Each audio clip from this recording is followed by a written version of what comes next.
bar kicker, or was that Gary Anderson? Gary Anderson. I always get them confused. Well, yeah, that's a good look, my man. Yeah, David Akers, I think, wore this back in the day. Evan Giddings, Dan Devone here on 95.7 The Game. And you ever heard of a kicker named Sean Landeta?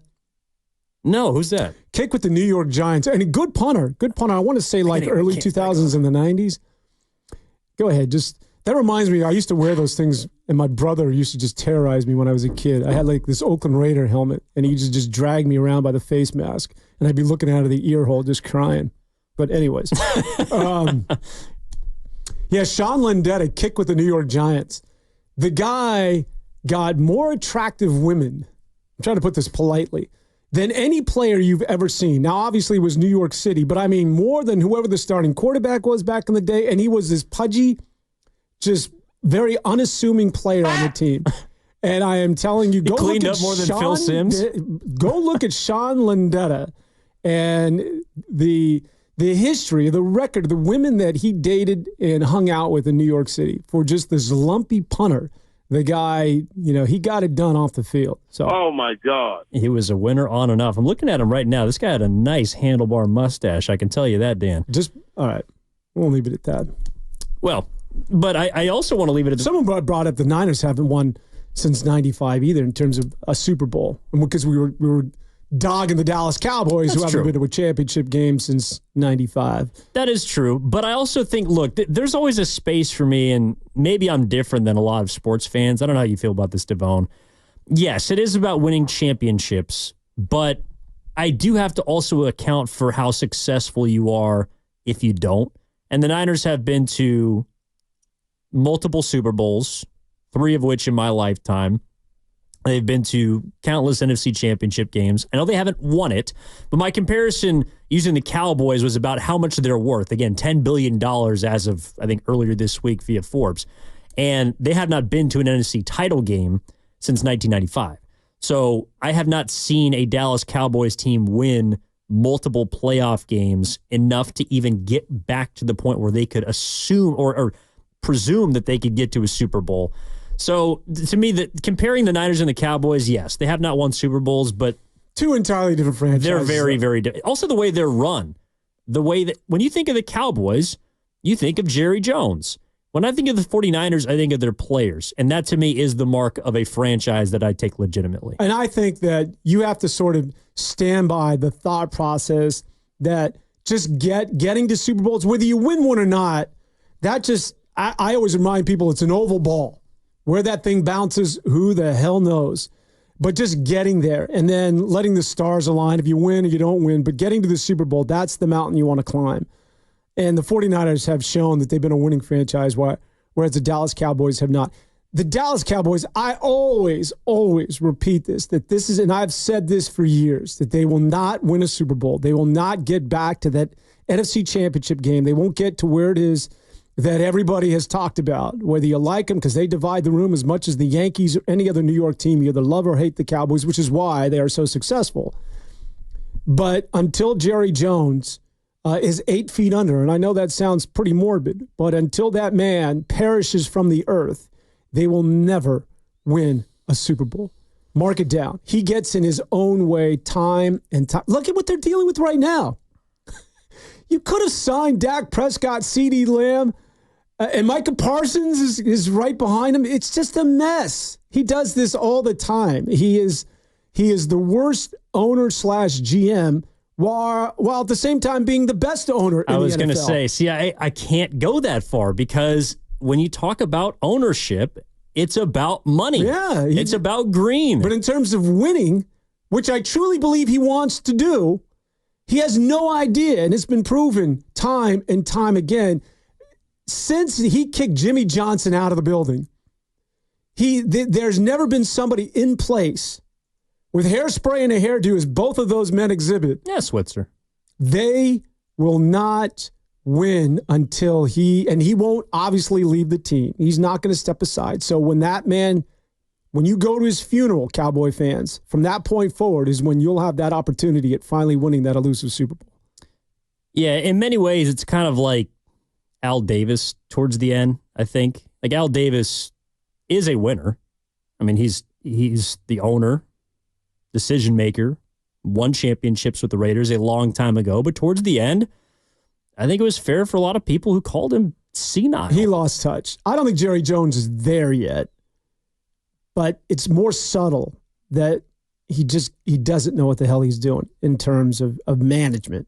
As an owner, I mean, he's Barnum and Bailey. Well, that's where you got to allow people to take over, make decisions for you. And in fact, to bring it to the 49ers, who also kick off tomorrow, let's at 5:15 against the Saints, I believe, week 2 of the preseason. 5 o'clock. 5 o'clock. So 5 o'clock kickoff between the 49ers and the Saints. We're going to get to see Brock Purdy play in the preseason for the first time. All the starters, I believe. Yeah, the majority of them are at least going to get one series, perhaps two. Well, not all the starters.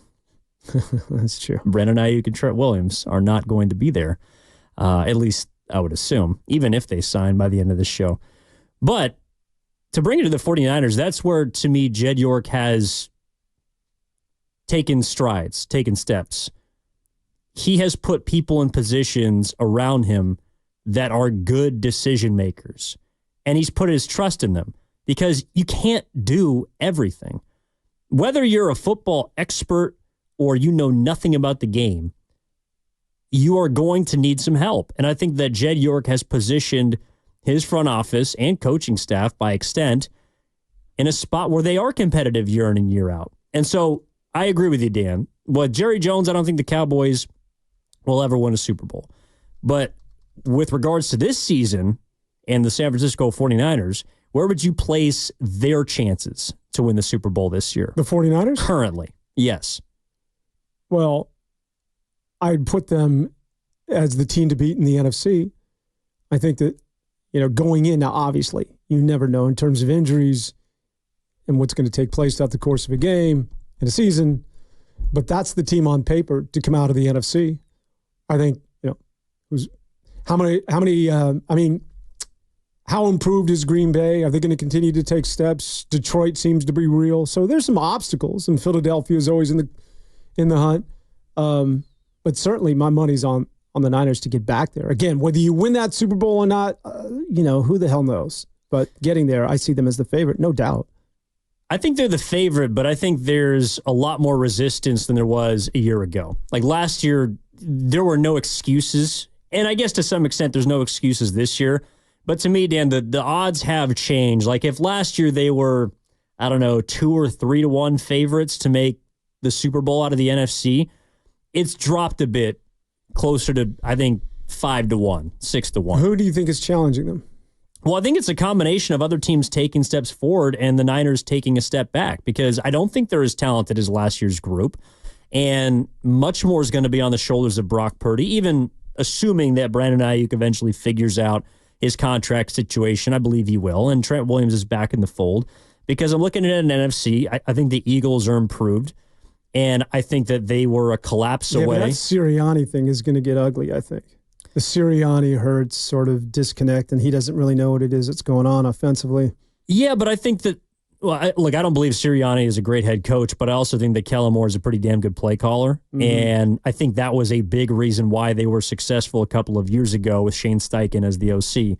And getting Kellen Moore in there now is going to help them get back on track. I also think being able to pick up Saquon Barkley is going to help them quite a bit. Oh. Defensively, I'm a little worried, but I think the Philadelphia Eagles are going to be competitive. I think you're right about the Detroit Lions. I think you can't write off the Green Bay Packers. A Chicago Bears team that's probably a year away is going to be markedly better. I think the Los Angeles Rams are going to give the 49ers a run for their money in their division. So again, I think the Niners are the team to beat in the NFC. But I think that their path to the Super Bowl is looking to me like it's much more difficult than a year ago. Yeah, I know. I would, when you think that they're not, I don't know if I can go there when you say that they're not as good as they were a year ago, or that they've. I forgot how you phrased it. I don't think they're as talented. See, the reason why I would stop short of saying that is because Brock Purdy is getting more experience with every game, and it's a quarterback-centric league, as we all know, and this is another opportunity and more games for him to sort of even get better than he was. Now, is he going to put up the same sort of numbers? Doubtful, but I still think he's going to be a better quarterback. The Aiyuk situation obviously is fluid. You're better with him. If it's not Aiyuk, then you need somebody at wide receiver, right? Aside from Ricky Pearsall, somebody proven. But I still think the 49ers are clearly the team to beat. Does that mean that they're going? You have no idea. But I think as of right now, where we sit in the middle of August and in our second preseason game, that it's the 49ers that are at the top of the mountain in the NFC. They are. I just don't think that the mountain is as steep as it was a year ago. And that's why last year sucks for a lot of Niners fans, because it was an incredible chance to win it all. I mean, if you're looking around the NFL, I think a lot of the top dogs are in the AFC. But because of the gauntlet that is the AFC, I think the Niners should feel good about their chances. It was interesting, though, because you brought up Aiyuk, and Shanahan was asked about it yesterday. And I want to get your thoughts on this, Sound Dan, because he was asked if there was a point in which he would fine Brandon Aiyuk, who is holding in still. Reports, the latest from ESPN's Mike Garafolo, is that they're ironing out the last year of his deal, that the first 3 years of the wide receiver's contract have been sorted out. But the issue right now in the holdup, it seems to be guaranteed money in the fourth and final year. And I have thoughts on that in a moment, but I want to hear yours on what Kyle Shanahan had to say when asked about whether or not he would fine Brandon Aiyuk. I mean, I think it has to do with when they have injuries and stuff, so I don't sit there and kind of play that game. That's how the league works right now. I mean, that's how the rules are. You have a hold-in, guys usually have something wrong with them, so they can keep doing that, and so I just coach the team. And so this is kind of the key detail about Aiyuk, is that he's technically injured. He's listed out with a back injury. So they can't fine him if he's hurt. But I also think that Shanahan gave us a little insight with the follow-up question. I believe this was from Mike Silver. I want to make sure I understand. Are you saying if there's a hold-in and you force the issue that you would expect like a Jalen Ramsey in Jacksonville type of situation where, oh, my back hurts and I'm just not playing? I'm just saying when you guys call it a hold-in, and I'm not disagreeing with you guys on that, but people say that they're hurt. I think BA's got a sore back right now, and it is what it is. That sounds like a guy to me who's a little perturbed with his wide receiver. Yeah, this is where you didn't want it to get. Like, this is what can really contaminate a locker room. That a guy feigning an injury while everybody else is out there playing just so that he can work a loophole and get paid. Shanahan's not down with that. And so this has to be resolved one way or the other, because this is not a recipe to continue into the season. I think it's reached a point where Kyle Shanahan emotionally, and as we know, he can be very emotional in terms of his decision-making. So this has to be either sign on the dotted line, trade him, or make him play. But this limbo is not healthy for anybody. And especially when you're talking about potentially having that trickle down and contaminate what I always think is sort of that sacred place. Because if you get the locker room right at any sport, it translates to wins and losses on the field. I agree. The thing that strikes me about that comment is that Shanahan is essentially admitting to the media that what they believe it to be a hold-in is what he also believes. But the Jalen Ramsey comp, I think, is key, because Ramsey in Jacksonville was trying to get a new contract and basically showed up to camp and was like, yeah, I got a bum leg. I can't practice. They can't make you practice. But everyone and their mom knows that you can practice and that what it really is about is money. And Kyle Shanahan has no problem with it being about money. He's been in the game long enough. But I think he's also an old school guy. And I think Kyle Shanahan would prefer that if this is about money, well, just don't show up then. Don't be there. Don't make a circus every single day. And this is also something that I feel like anybody can relate to. If you go to work and someone is in the middle of a contract negotiation, you have no problem. They're trying to get their money. They're trying to get what's duly deserved. But then then they're hanging around the office. They're still sitting in on meetings. They're still, in the case of Brandon Aiyuk, on the side in Niners gear or Niners colored gear, doing sprints with some of the other injured players. kind of halfway in, halfway out. And some people might look at that and say, well, he's just being a good teammate. He wants to be around. He loves the guys. I've been pro Brandon Aiyuk this entire time. I believe he deserves to get paid. I think he's an important piece if the Niners are to get to where you want them to, Dan, and get back to the Super Bowl. But I also think that he's got to make a choice. And the choice isn't necessarily signing or not signing. The choice is, are you going to actually make it about the money and tell people what has always been about? Or are you kind of just going to linger and still be the sideshow? That's the only thing that I have an issue with, is that Brandon Aiyuk has made this a sideshow. And it shouldn't be. It should be about getting paid. And I don't have a problem with the way that CeeDee Lamb is holding out in Dallas. I don't have a problem with the way that the Bengals are handling the Jamar Chase situation, because there appears to be a clear understanding of those two wide receivers' goals to get their bread. Brandon Aiyuk is, every single time he's out there, and Carter's been at training camp, every time he's been out there, I get a text from him and say, oh, well, Aiyuk's doing this, or Aiyuk's. Everybody's got all eyes on Aiyuk. And he knows that. He's making it about him and not about the team. And that's what I have a problem with. And I think it has to come to a head, because Kyle Shanahan, as he just intimated in that sound pop, is fed up with this. And it can't continue. Because, again, this has a domino effect. And you just don't want that guy in the room. Either sign him, or we can all say, welcome back to the fold, high fives and hugs, and let's get after it. Let's start week one, get after the Jets in marching towards another Super Bowl. Or, yes, hold out and or trade the guy. But this cannot continue. Because, and you mentioned this last week, because I put it to you, I said one of the few leverage plays that he has is that if they make him play, because at the end of the day, the 49ers still have him under contract for $14.1 million. One of the few leverage plays that Brandon Aiyuk has is that he can say, all right, I'll play, but I don't want to be here. And he can be disgruntled. And he can be that 900-pound elephant in the locker room. And to me, that can be as detrimental as anything else on a professional football, baseball, or basketball team. But, you illuminated me by pointing out the fact that, highlighting the fact that he's never been that guy, that he has never been somebody that's been difficult, or nor do you hear him chirp from time to time or being passive aggressive and using sort of the media as a crutch, as you oftentimes hear from standout wide receivers like that of a Devontae Adams, or fill in the blank, that they need more passes their way. They're not happy. So how do you wrap your arms around this? Is he that guy or is he not? Because right now he looks as though he's being that prima donna that does not care about anything else but himself. Well, just because you haven't been that in the past doesn't mean that you don't have the capacity to be it in the future. Like, I think this is the first time that I believe that Aiyuk has made it about Aiyuk. And it's not that I don't like it as much as I'm hearing Kyle Shanahan doesn't like it.